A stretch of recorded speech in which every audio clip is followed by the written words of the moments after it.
जय श्री राम। हनुमान चालीसा 40 चौपाइयों यानी पंक्तियों में लिखी गई हनुमान जी की सबसे ज्यादा लोकप्रिय और असरदार प्रार्थना है, जिसे गाते ही हमें अपने अंदर एक अलग ही पॉजिटिविटी, एक अलग ही जोश महसूस होने लगता है हनुमान जी हमारे सारे संकट हर लेंगे। जो भी हनुमान भक्त है वो हनुमान जी को प्रसन्न करने के लिए हनुमान चालीसा जरूर पढ़ते हैं। वैसे क्या आपको पता है हनुमान चालीसा को किसने लिखा था? इसे लिखा था गोस्वामी तुलसीदास जी ने, जिन्होंने रामचरितमानस की भी रचना की थी। तो आज हम इस वीडियो में बात करने वाले हैं बहुत ही शक्तिशाली, बहुत ही असरदार श्री हनुमान चालीसा का अर्थ क्या है। नमस्कार दोस्तों, मैं आपका दोस्त प्रदीप सूद। आप सुन रहे हैं हनुमान चालीसा का सार मेरी आवाज में। मुझसे जुड़ने के लिए मेरे चैनल को सब्सक्राइब जरूर कीजिएगा और बेल आइकन को प्रेस कीजिएगा ताकि आने वाले वीडियोस की अपडेट आप तक पहुंच पाए। तो यहाँ पर हमारा आपसे सवाल, यदि आप हनुमान चालीसा पढ़ते हैं तो क्या आप उसका पूरा अर्थ समझते हैं? उसमें लिखी 40 पंक्तियों में क्या बात कही जा रही है, किस भाव से कही जा रही है, ये पूरी तरह जानते हैं। वैसे आपने ये तो सुना ही होगा कि भगवान सिर्फ भाव के भूखे होते हैं। भगवान को इन बातों से कोई मतलब नहीं होता कि आप उन्हें सोने चांदी के सिंहासन पर बैठा रहे हैं या 56 भोग खिला रहे हैं या फिर रूखा सूखा खिला रहे हैं। वो भक्ति में भक्त के भाव, उनकी इंटेंशन, उनका प्रेम देखते हैं और कुछ भी नहीं।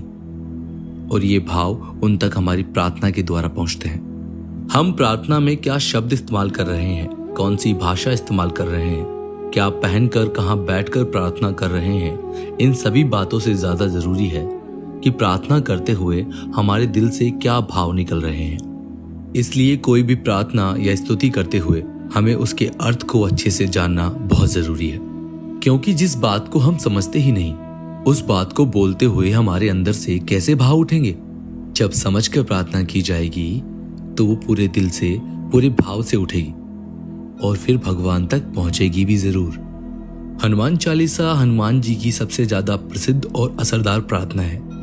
इसलिए हम सभी हनुमान भक्तों के लिए ये वीडियो लाए हैं ताकि जब भी आप हनुमान चालीसा पढ़ें तो पूरी समझ और पूरे भाव के साथ पढ़ें, ताकि आपको इसका पूरा लाभ मिले।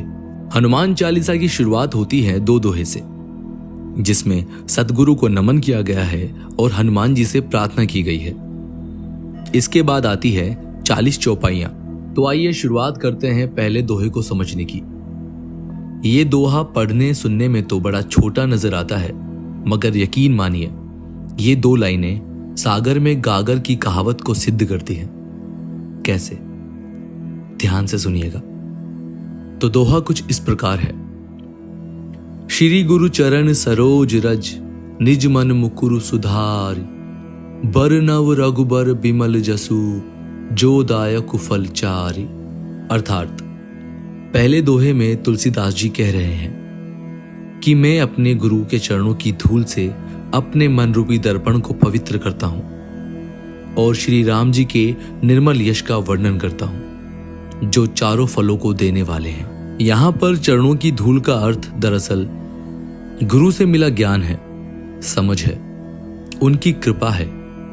वो गुरु ही है जो हमें सही ज्ञान देकर हमारे अज्ञान को दूर करते हैं, हमें सही गलत में फर्क सिखाते हैं, हमारी गलत सोच को, गलत आदतों को दूर कर हमें सकारात्मक और भक्त बनाते हैं। गुरु कृपा और संगति से हमारा बुरे विचारों, आदतों, कर्मों से मेला हुआ मन धीरे धीरे शुद्ध होता है। और भक्ति में सबसे पहली जरूरत यही है, मन की शुद्धता।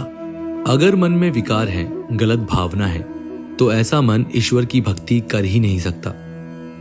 शरीर भले ही माला लेकर जाप करने बैठ जाएगा, मगर मन तो संसार में दुनियादारी में ही भागा फिरेगा।